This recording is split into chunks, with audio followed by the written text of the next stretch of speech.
بسم اللہ الرحمن الرحیم۔ اللہ تبارک و تعالیٰ کے پاکیزہ نام سے ابتدا کرتے ہیں جو بہت مہربان نہایت رحم والا ہے۔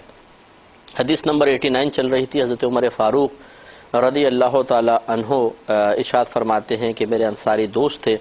اور ہم دونوں نے باری مقرر کی ہوئی تھی کہ ایک دن میں سرکار کی صحبت میں جاتا، علم سیکھتا، اور میرا انصاری بھائی کام کر رہا ہوتا تھا، میں آتا ان کو علم سکھاتا۔ اگلے دن وہ جاتے تھے نبی کریم صلی اللہ علیہ وسلم سے علم سیکھتے اور میں کام میں مشغول ہوتا، پھر وہ آ کر مجھے علم سکھاتے تھے۔ ہم اس پر کلام کر رہے تھے کہ یہ ایک بہترین معتدل طریقہ ہے، حد اعتدال میں رہتے ہوئے محبت میں بھی اعتدال ہے، پیار میں اعتدال ہے، علم سیکھنے میں اعتدال ہے، گھر والوں کے حق ادا کرنے کے سلسلے میں اعتدال۔ آپ کو ہر چیز میں ایک بڑا سلیقہ، ایک قرینہ نظر آئے گا۔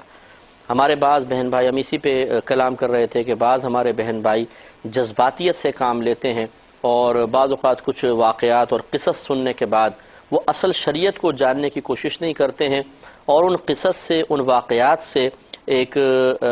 درس حاصل کر کے اسے اپنے لیے، نہ صرف اپنے لیے بلکہ دوسروں کی محبت اور عشق کو پرکھنے کا بھی ایک معیار بنا لیتے ہیں اور اس کے مطابق چلتے ہیں اور سمجھتے ہیں یہ عین دین ہے۔ ہم یہی آپ کو سمجھا رہے تھے 2 پروگرام سے کہ دیکھیے ایک شخص ایسا ہے مثال کے طور پہ تنہا ہے، اس پر نہ ماں باپ کا حق ہے، نہ بیوی بچوں کے حقوق ہیں، نہ کوئی اور لوگوں کے حق ہیں۔ وہ شخص، بہت اچھی بات ہے کہ مستقل کسی بزرگ کی صحبت اختیار کرے، مستقل کسی اچھے آستانے سے، خانقاہ سے وابستہ ہو جائے اور اپنی زندگی وہاں گزارے تو ہزاروں گناہوں سے بچے گا الحمدللہ، اور بہت اچھی وہ ترقی کر سکتا ہے۔ لیکن اس میں بھی جو شریعت کے احکام ہیں ان کو وہ مکمل طور پہ فالو کرے گا تو ترقی پائے گا اور بالکل اللہ تعالیٰ کی بارگاہ میں مقبول ہوگا۔ علم دین بھی فرض سیکھے، گناہوں سے بچنے کی کوشش کرے اور صحبت اختیار کرے، بہت اچھی بات ہے۔ لیکن ہم ان لوگوں کے بارے میں خصوصاً کلام کر رہے ہیں جن کے ماں باپ ہیں، حسرت بھری نگاہوں سے اپنے اولاد کی خدمت کے منتظر ہیں، اجازت نہیں دی ہے، راضی نہیں ہیں، بیوی بچے موجود ہیں، وہ کسی اور سے مانگ مانگ کے گزارا کر رہے ہیں، خاندان کے دوسرے لوگ روٹی کے ٹکڑے ان کو لا کر دے رہے ہیں اور تانا زنی کر رہے ہیں، اور ایسا شخص اپنے ماں باپ کو چھوڑ کے بھی بچوں کو چھوڑ کر اور وہ ثابت کرنے کی کوشش کر رہا ہے کہ جی خواجہ صاحب بھی تو اپنے پیر صاحب کے ساتھ رہے تھے، فلاں بھی تو اپنے پیر صاحب کے ساتھ 20 سال رہے تھے، 22 سال رہے تھے، تو یہ بھی ان کے نقش قدم پہ چل کے آ کر بیٹھ گیا۔ بھائی وہ خواجہ صاحب تھے، وہ فلاں بزرگ تھے، انہوں نے بڑا اعتدال کر کے اور تمام قواعد اور قانون شرع کا لحاظ کرتے ہوئے صحبت اختیار کی تھی۔ آپ نے کون سی چیزوں کا، آپ کو تو علم بھی اتنا حاصل نہیں ہے اور آپ آ کے یہاں بیٹھ گئے۔ نبی کریم صلی اللہ علیہ وسلم نے، اور آپ نے بارہا سنا ہے، کئی صحابہ ایسے ہوئے ہیں جو سرکار کی بارگاہ میں آئے، یا رسول اللہ ہم جہاد پر جانے کی اجازت چاہتے ہیں، اور سرکار نے پوچھا کیا تمہارے ماں باپ میں سے کوئی زندہ ہے؟ ایک صحابی نے عرض کیا رسول اللہ میری والدہ زندہ ہیں۔ فرمایا ان کی خدمت کرو، اسی میں اللہ تجھے جہاد کا ثواب عطا فرما دے گا۔ اندازہ کریں کہ سرکار یہ نہیں فرما رہے 24 گھنٹے میرے پاس رہو، جہاد کے لیے چلے جاؤ، اپنی ماں کی خدمت کرو، اپنے باپ کی خدمت کرو، کیونکہ اس وقت جہاد فرض نہیں ہوگا، مستحب تھا، یا واجب ہوگا، لیکن ہر ایک پہ واجب نہیں ہے۔ جب جہاد واجب ہوتا ہے تب بھی ماں باپ کی اجازت ضروری ہوتی ہے، اگر ماں باپ منع کر دیں تو ماں باپ کا کہنا ماننا فرض، جہاد واجب، جہاد ترک کیا جا سکتا ہے۔ یہاں پر بس یہ ہے کہ وہ صحابی چاہتے تھے کہ میں اسلام کے لیے لڑوں، لیکن نبی کریم صلی اللہ علیہ وسلم نے ماں باپ کی خدمت کو اس جہاد پر فوقیت دی ہے۔ تو پھر اس قسم کی روایات ہمارے سامنے نہیں آتی ہیں، تو ہمیں سوچنا چاہیے، دیکھنا چاہیے۔ تو کسی کو کوئی بات ہماری ناگوار گزری ہو تو معافی چاہتے ہیں، لیکن ہم جو بات کہتے ہیں وہ عین شریعت کے موافق آپ کو بتانے کی کوشش کرتے ہیں۔ میں نے کئی بچے ایسے دیکھے ہیں کہ جو صرف صوفیہ عظام کے قصے پڑھ کر، اکابرین کے قصے پڑھ کر، اب انہیں نہیں پتا کہ اس میں قصوں میں حقیقت کتنی ہے اور رطب و یابس کتنا ہے، اضافہ کتنا کر دیا گیا ہے، حقیقت پر بھی ہے تو ان بزرگوں کی سوچ کیا تھی، ان کے ساتھ حالات کیا تھے، ماحول کیا تھا، کس سوچ کے ساتھ وہ کسی دوسرے بزرگ کی صحبت میں مستقل رہے تھے۔ کوئی شعور حاصل نہیں ہے، ان کو اتنی نظر کی گہرائی حاصل نہیں ہے، بس پڑھا میں بھی ایسا کروں گا، اور فوراً پھر وہ ماں باپ چیخ رہے ہیں، چلا رہے ہیں، رو رہے ہیں، ماں باپ تنبیہ کر رہے ہیں، یہ ان کے حکم کو ٹال کر گناہ کبیرہ کا مرتکب ہو رہا ہے، اور آ کے سمجھ رہا ہے کہ یہاں میں بیٹھ جاؤں گا ایک آستانے پہ تو انشاءاللہ پتہ نہیں کتنا اونچا غوث پاک بن جاؤں گا اور کتنا بڑا اللہ کا ولی بن جاؤں گا۔ ارے بھائی سوچو تو صحیح، آپ کیا کر رہے ہیں؟ اپنی ہی سوچ کے ساتھ آپ اتنی گہری نظر والے ہو جاتے تو ابھی تک تو آپ کو پتہ نہیں کتنے مقامات مل چکے ہوتے۔ تو ایسے بچوں کی خدمت میں ہماری خصوصی طور پہ گزارش ہے کہ وہ سمجھیں اور راہ اعتدال اختیار کریں۔ حضرت عمر فاروق رضی اللہ تعالیٰ عنہ سے سیکھیں۔ ہماری بات کو آپ برا نہ مانیں، ہم تو حضرت عمر فاروق کے عمل کو آپ کی خدمت میں پیش کر رہے ہیں۔ حضرت عمر فاروق رضی اللہ تعالیٰ عنہ کام بھی کر رہے ہیں، یہاں تشریف بھی لا رہے ہیں۔ اور یاد رکھیں کہ عمر فاروق رضی اللہ تعالیٰ عنہ مہاجر صحابی ہیں، اور آپ کے دوست تھے انصاری۔ مہاجر صحابہ جو تھے یہ بزنس میں بہت ماہر تھے، یہ بزنس مین لوگ تھے، اور انصاری اکثر صحابی جو تھے یہ کھیتی باڑی کے اندر بڑے ماہر ہوا کرتے تھے۔ تو اندازہ کریں کہ ایک اپنے بزنس کو ٹائم دے رہا ہے، کوئی اپنے زمینوں کو ٹائم دے رہا ہے، اور پھر نبی کریم کی صحبت میں بھی حاضر ہو رہے ہیں، اور سرکار یہ نہیں فرما رہے میرے پاس کیوں نہیں بیٹھتے ہو، 24 گھنٹے میرے پاس بیٹھو، نہیں، خود نبی کریم صلی اللہ علیہ وسلم کی تلقین، آپ ہی کے تو فرامین ہیں، ماں باپ کو بھی ٹائم دو، بیوی بچوں کو وقت دو۔ اور آگے حدیثیں آئیں گی انشاءاللہ، میں آپ کو کتاب النکاح کے اندر وہ حدیثیں تو بڑی لاجواب حدیثیں ہیں، اور اس قسم کے لوگوں کی پست ذہنیت کا پردہ چاک ہوگا کہ جو مطلب دین کی ایک الگ ہی شکل بنا کے لوگوں کے سامنے پیش کر کے اور اپنے آپ کو نمایاں کرنے کی کوشش کرتے ہیں، اور بولتے ہیں ہماری انفرادی سوچ ہے۔ لوگوں کو یہ سوچ حاصل نہیں ہے، آپ کی انفرادی سوچ نہیں ہے، شریعت سے ہٹ کر سوچ ہے۔ یہ سوچ آپ اپنے پاس ہی رکھیے، آپ ہی کی انفرادی سوچ رہے تو بہت اچھا ہے، معاشرے پہ مسلط کر دیں گے، بگاڑ پیدا ہوگا۔ یہ آپ کو حدیثیں بتائیں گے انشاءاللہ۔ ہم نے درس بخاری کا اہتمام ہی اس لیے کیا ہے، میری خواہش تھی کہ یہ درس بخاری مجھے کرنے کا موقع ملے، تاکہ براہ راست آپ سمجھیں کہ قرآن و حدیث ہمیں کیا کہہ رہا ہے۔ ہم نے الحمدللہ تدبر قرآن بھی 2-3 سال کے اندر مکمل کیا، پوری قرآن کی تفسیر ذکر کی، اس میں بھی بہت ساری باتیں ڈسکس کی، اور اب یہ درس بخاری شریف بھی چل رہا ہے۔ اگر زندگی رہی تو انشاءاللہ ہم آپ کی خدمت میں عرض کرتے رہیں گے۔ تو حدیثیں کیا کہہ رہی ہیں اس کو براہ راست سمجھنے کی کوشش کریں، اس پر اپنے عمل کی بنیاد رکھیں گے تو انشاءاللہ سرخرو رہیں گے، اور بہت ہی آپ کو کامیابیاں حاصل ہوتی رہیں گی۔ اچھا، اب یہ ایک تھوڑی سی وضاحت کے بعد پھر میں اگلی حدیث کی طرف آتا ہوں کہ ہوتا دیکھیں یہ ہے ہمارے ہاں کہ میں جب ریکارڈنگ کرانے آتا ہوں اپنے بخاری شریف کی، تو میں ایک دن میں 3 ہم 4 5 پروگرام ریکارڈ کراتے ہیں، کیونکہ شوٹس مسلسل چل رہی ہوتی ہیں۔ اس میں ایسا ہوتا ہے کہ بعض اوقات 5-6 دن کا گیپ ہوتا ہے، تو وہ ذہن میں نہیں رہتا کہ کون سے حدیث بیان کی تھی اور اب کون سی کرنی ہے، بعض اوقات یہ توجہ ہٹ جاتی ہے۔ اور ایسے ہی ہمارے ساتھ بھی ہوا ہے کہ 74 نمبر حدیث بیان کرنے کے بعد پھر 75، 76، 77، 78 یہ 4 حدیثیں مجھے ذہن میں نہیں رہی، اور میں 79 پر آ گیا۔ میں نے وہ کھول کے دیکھا تو مجھے ایسے ہی یاد آیا کہ میں نے اب 79 کرنی ہے، تو میں 79 پر آ گیا، اور بیچ کی 4 حدیثیں نکل گئیں۔ اس مختصر وضاحت کے بعد میں آپ کی خدمت میں عرض کر رہا ہوں کہ 88 نمبر حدیث ہم نے ذکر کی ہے، لیکن چونکہ 4 حدیثیں پیچھے کی نکل گئی تھیں تو میں اب ان 4 کو پہلے لے لیتا ہوں، پھر ہم انشاءاللہ 89 حدیث نمبر سے آگے چلیں گے، تاکہ ہمارا بیچ میں ربط بالکل ٹوٹے نہیں، یہ حدیثیں ہو جائیں پھر بعد میں ہو سکتا ہے خود میرے ذہن میں نہ رہیں۔ تو 75 نمبر حدیث کے اوپر ہم آئیں گے۔ اس کے لیے پہلے امام بخاری رحمۃ اللہ علیہ نے ایک باب قائم کیا ہے کہ باب قول النبی صلی اللہ علیہ وسلم اللہم علمہ الکتاب، یعنی نبی کریم صلی اللہ علیہ وسلم کے اس قول کا باب کہ اے اللہ اس کو کتاب کا علم عطا فرما۔ اس سے مراد حضرت ابن عباس رضی اللہ تعالی عنہما ہیں۔ حدیث پہلے دیکھ لیتے ہیں، پھر میں اس پہ تفصیل عرض کروں گا انشاءاللہ۔ حضرت ابن عباس رضی اللہ تعالی عنہ اس کے خود راوی ہیں، وہ کہتے ہیں کہ نبی کریم صلی اللہ علیہ وسلم نے مجھے سینے سے لگایا، گلے ملے، سینے سے لگایا، اور آپ نے دعا کی اے اللہ اس کو کتاب کا علم سکھا۔ یہ حدیث آگے بھی آئے گی، اس میں بس اتنے الفاظ ہیں، لیکن وضاحت یہ ہے کہ نبی کریم صلی اللہ علیہ وسلم ایک مرتبہ قضاء حاجت کے لیے تشریف لے گئے تھے، واپس آئے تو دیکھا کہ لوٹے میں پانی رکھا ہوا ہے۔ فرمایا یہ کس نے رکھا؟ تو بتایا کہ ابن عباس رضی اللہ تعالی عنہ نے رکھا۔ اس وقت سرکار بہت خوش ہوئے آپ کی خدمت پر، اور ان کو گلے سے لگایا اور ان کے لیے دعا کی کہ اللہ تعالیٰ ان کو کتاب کا یعنی قرآن عظیم کا علم سکھا دے۔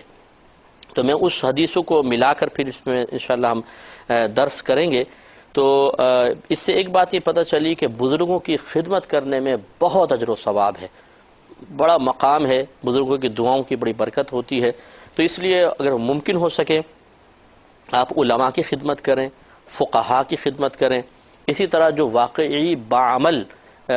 پیر حضرات ہیں، مشائخ ہیں، ظاہر باشرہ بھی ہو، اعلانیہ طور پہ کوئی گناہ نہ کرتے ہوں، صاحب علم بھی ہوں، اور اپنے متبعین کی اصلاح کی کوشش کرتے ہوں، انہیں نیکی کی طرف مائل کرتے ہوں، ایسا اگر آپ کو بزرگ مل جاتا ہے اس دور میں وہ اللہ تعالیٰ کی بہت بڑی نعمت ہے، ان کی جتنی دعا آپ حاصل کر سکتے ہیں وہ بہت اچھی بات ہے، لیکن وہی اعتدال کے ساتھ، جیسے ہم آپ کو مسلسل کہہ رہے ہیں کہ وہ دعا حاصل کرنے کے مطلب جذبے میں آپ دیگر شرعی قیودات کو نہ فراموش کر دیں، تو ان کی خدمت کریں، ان کا دل خوش کرنے کی کوشش کریں، اور کوشش کریں کہ آپ ان کا دل بھی خوش کریں تو صرف اپنے اللہ تعالیٰ کی رضا کے لیے۔ اس میں بھی بعض اوقات ریاکاری کا عنصر آ جاتا ہے کہ ہم بعض اوقات نمبر بنانے کے چکر میں ہوتے ہیں کہ ان بزرگ کی خدمت کرو تو ان کی صحبت میں نمبر بن جائیں گے، یہ سب کے سامنے میری تعریف کر دیں، میری پیٹھ تھپک دیں، مجھے اپنے قریب بٹھا لیں، کوئی تحفہ نکال کر مجھے دے دیں۔ یہ ہم لوگوں کی بعض اوقات خواہشیں ہوتی ہیں، اور اس میں پھر اللہ تبارک و تعالی کی رضا اور اخلاص بعض اوقات تو دور دور تک نظر نہیں آتا، یعنی باقی نہیں رہتا، اور بعض اوقات ہوتا ہے تو بہرحال مکس ہو جاتا ہے کہ اللہ کی رضا بھی ہے لیکن یہ دنیاوی فائدے حاصل کرنا بھی مقصود ہے۔ کوشش یہ ہونی چاہیے کہ جب ایک اچھا کام کریں تو صرف اور صرف اپنے اللہ کی رضا کے لیے کریں، صرف اللہ کی رضا کے لیے، کوئی تعریف نہ چاہیں۔ اگر کوئی کر لے تعریف، بہرحال آپ کے چاہے بغیر تو ایک الگ بات ہے، اور آپ کے چاہے بغیر اس تعریف سے آپ کا دل بھی خوش ہو جائے تو کوئی بات نہیں، یہ تو ایک اللہ تعالیٰ کا انعام ہوتا ہے۔ لیکن اولاً یہ منصوبے بنانا کہ یار میں کیسے ان کی کوئی خدمت کروں تو تعریف جملے نکلے، پھر سب لوگوں کے اندر مجھے مرکزی حیثیت حاصل ہو جائے اور میں ان کے قریب ہو جاؤں، قریب ہوں گے تو بڑے مزے آئیں گے، کیونکہ جہاں بزرگ ہوتے ہیں، بزرگ مرکزی نگاہ بنتے ہیں، تو جو مرکز نگاہ بنتے ہیں تو جو ساتھ والے ہوتے ہیں وہ بھی خود بخود بن جاتے ہیں، انہیں بھی حظ نفس حاصل ہوتا ہے۔ جہاں جا رہے ہیں لوگ گاڑیوں میں بٹھا رہے ہیں تو جو ساتھ جانے والے ہوتے ہیں وہ بھی متبعین بھی ان کے جو قریب والے ہوتے ہیں ساتھ ساتھ ہوتے ہیں، تو مزے بہت آتے ہیں۔ ویسے کسی بزرگ کی اگر آج کل کے دور میں صحبت مل جائے، بزرگوں کے سامنے اچھے اچھے کھانے رکھتے ہیں تو یہ متبعین بھی کھا رہے ہیں بیٹھ کے، زبردست کھانے، عزت مل رہی ہے، اچھے مقام پہ بٹھا رہے ہیں، وہ باہر کی وزٹ پہ جا رہے ہیں تو باہر بھی جا رہے ہیں، گھوم رہے ہیں پورے ادھر ادھر، تو بڑے مزے ہوتے ہیں۔ تو یوں معاذ اللہ مزوں کے لیے اگر کوئی کرے گا تو مزے تو حاصل ہو جائیں گے، پھر آخرت کا ثواب تو نہیں حاصل ہوگا۔ اس لیے کسی بزرگ کی صحبت حاصل کرتے ہوئے، اختیار کرتے ہوئے، ان کی خدمت کرتے ہوئے بھی اخلاص کو پیش نظر رکھنا بہت ضروری ہے۔ اپنے اللہ کی رضا کے لیے کریں تو یہ بہت اچھی بات ہے کہ اعتدال ہو، حقوق العباد کا خیال رکھتے ہوئے، اور پھر بزرگ کی خدمت بھی ہو، تو اللہ تبارک و تعالیٰ بڑا اجر و ثواب عطا فرمائے گا، جیسے کہ ابن عباس رضی اللہ تعالیٰ عنہ نے کیا تھا۔ اچھا، دوسرا یہ پتہ چلا کہ نبی کریم صلی اللہ علیہ وسلم نے خود فرماتے ہیں مجھے سینے سے لگایا، یعنی نبی کریم دمنی رسول اللہ صلی اللہ علیہ وسلم، دمن مانا ہوتا ہے ملا لینا، دو چیزوں کو ملانا، گویا کہ ایک معانقہ لفظ بھی آتا ہے اس کے، عانقہ یعانق معانقتن مانے گلے ملنا باہم، اور یہ دمن مانے ہوتا ہے دو چیزوں کا باہم مل جانا۔ تو یہ کہتے ہیں کہ نبی کریم صلی اللہ علیہ وسلم نے مجھے اپنے گلے سینے سے لگایا، اس کا مطلب سینے سے سینہ ملا، وہی گلے ملنا۔ اس سے معلوم ہوا گلے ملنا نبی کریم صلی اللہ علیہ وسلم کی صحبت ہے، سنت ہے، اور صحابہ کرام کا بھی طریقہ رہا ہے۔ اگر اس میں کوئی فتنے کا اندیشہ نہ ہو، کوئی ناجائز معاملہ نہ ہو، ناجائز سوچ فکر نہ ہو، تو گلے ملنا بالکل سنت کریمہ ہے۔ اور یہ یاد رکھیے کہ جب کسی ایک مقام پہ کسی ایک فعل کا ثبوت نبی کریم صلی اللہ علیہ وسلم سے ہو گیا، یہ اس کے جواز کی دلیل ہے۔ اب وہ عمل آپ کہیں پر بھی کریں گے بالکل جائز ہوگا۔ مثال کے طور پہ نبی کریم صلی اللہ علیہ وسلم سے اگر مصافحہ کرنا ثابت ہو گیا تو اس کا مطلب ہے ہاتھ ملانا سنت ہے۔ اب وہ ہاتھ آپ چاہے مطلب کسی سے ملاقات کے وقت ملائیں، جاتے ہوئے ملائیں، نمازوں کے بعد ملائیں، تو نفس مصافحہ ہاتھ ملانا یہ تو سرکار سے ثابت ہے، اس کو کوئی ناجائز نہیں کہہ سکتا۔ ایسے ہی گلے ملنا جب سرکار سے ثابت ہو گیا، اب چاہے اب عید بقرہ عید میں گلے ملے یا اس کے علاوہ گلے ملیں، گلے ملنا تو سنت کریمہ ہے نا۔ آپ کو کہے اس موقع پر کیوں مل رہے ہیں، تو مسئلہ یہ ہے کہ جب ایک عمل خود نبی کریم صلی اللہ علیہ وسلم سے ثابت ہو گیا اور آپ نے اس عمل کے سلسلے میں کسی وقت کی قید نہیں لگائی، تو پھر آپ اور میں کون ہوتے ہیں پابندی لگانے والے؟ اس کا مطلب تو آپ یہ کہہ رہے ہیں گلے ملنا سنت تو ہے لیکن عید اور بقرعید کے بعد نہ ملے۔ بھئی کیوں نہیں ملے وہ آپ بتائیں۔ بھئی اس لیے کہ نبی کریم صلی اللہ علیہ وسلم نے نہیں ملے، مثال کے طور پہ وہ کہتا ہے ثابت نہیں ہے، نبی کریم نہیں ملے، تو نہیں ملے تو اس سے کیا ہوا؟ کیا نبی کریم صلی اللہ علیہ وسلم نے منع بھی فرمایا ہے؟ اگر منع فرمایا تو ٹھیک، منع نہیں فرمایا تو آپ کا ایک عمل چاہے وہ عید بقرعید کے بعد نہ ہو، وہی اس عید بقرعید کے بعد گلے ملنے کے جواز کی دلیل بن جائے گا، اور یہ معاذ اللہ کوئی بدعت نہیں بلکہ عین سنت رہے گا، کیونکہ بدعت تو کہتے اس کو ہے جس کا پہلے کوئی نمونہ موجود نہ ہو، اور یہاں تو سرکار کا عمل موجود ہے۔ اگر آپ یہی قاعدہ قانون بنا لیں کہ پہلے نبی کریم صلی اللہ علیہ وسلم نے خود وہ عمل کیا ہو تو پھر ہم کریں گے، یعنی اس خاص موقع پر بھی کیا ہو تب کریں گے، تو پھر تو بڑے پرابلم کریٹ ہو جائے گی۔ آج کل ہمارے ہاں دیکھ لیں، شادی بیاہ کے معاملات دیکھ لیں، نئی نئی رسومات ہیں، اس طرح تعلیم کے جو طریقے ہیں، کاروبار کے طریقے ہیں، یا نبی کریم صلی اللہ علیہ وسلم نے یہ تمام طریقے اپنائے تھے؟ نہیں اپنائے تھے، یقینی سی بات ہے، لیکن چونکہ کاروبار کرنا سرکار سے ثابت تو کاروبار سنت، شادی کرنا سرکار سے ثابت، شادی کرنا سنت۔ اب انداز بدل گیا، مواقع بدل گئے، تاریخیں جو رکھی جاتی ہیں وہ اگر بدل گئیں، کوئی اور دن میں رکھ لی تو کیا ہو گیا؟ تو جب یہ تمام کام جائز تو پھر یہ بھی جائز۔ اس لیے یاد رکھیں کہ عید بقرہ عید کے بعد معانقہ کرنا، گلے ملنا جو مسلمانوں میں رائج ہو چکا ہے، اس کو بدعت کہنا، اس کو غلط کہنا، یہ بالکل غلط ہے، ایسا نہیں کرنا چاہیے۔ اور یہ مسند امام احمد بن حنبل رضی اللہ تعالی عنہ میں یہ حدیث پاک نقل کر دی گئی ہے، یعنی امام احمد بن حنبل رضی اللہ تعالیٰ عنہ نے جو حدیثی کتاب مرتب کی ہے مسند امام احمد کہلاتی ہے، اس میں یہ حدیث موجود ہے کہ وما رآہ المؤمنون حسنا فہو عند اللہ حسن، کہ جس بھی معاملے کو مسلمان اچھا سمجھتے ہیں وہ اللہ تبارک و تعالیٰ کے نزدیک بھی اچھا ہے۔ تو معلوم ہوا کہ عید بقرہ عید کے بعد معانقہ مسلمان اس کو اچھا سمجھتے ہیں، میجورٹی ہماری جو مل رہی ہے گلے، اور اسی طریقے سے وہ عمل چونکہ سرکار سے بھی ثابت ہے اس لیے اس کے سنت ہونے میں کوئی کلام نہیں ہے۔ ہاں یہ آپ کہہ سکتے ہیں کہ عید کے بعد سنت نہیں ہے، مستحب تو رہے گا کہ عمل سرکار سے ثابت ہے، مستحب ہے، سنت نہیں ہے، ٹھیک ہے سنت، لیکن اس کو پھر یہ کہنا کہ یہ ناجائز ہے یا بدعت کہنا اور اس کو پھر گمراہی اور پھر اس کو جہنم میں داخلے کا سبب بتانا، یہ معاذ اللہ بہت بڑی زیادتی ہے، ایسا نہیں کرنا چاہیے۔ دوسرا نبی کریم صلی اللہ علیہ وسلم کی ایک فرمان ہے، یہاں پر وہ حدیث تو خیر موجود نہیں ہے، آپ نے شاید فرمایا کہ ہر نبی مستجاب الدعوات ہوتا ہے۔ مستجاب الدعوات اس شخص کو کہتے ہیں جس کی جو دعا زبان سے نکل جائے اللہ تعالیٰ قبول فرما لیتا ہے، یہ ہے مستجاب الدعوات۔ لہٰذا ہمارے نبی کریم صلی اللہ علیہ وسلم کی ہر دعا بھی ضرور درجہ قبولیت حاصل کرے گی۔ اس پہ انشاءاللہ کلام کریں گے نیکسٹ پروگرام میں۔ وآخر دعوانا ان الحمد للہ رب العالمین۔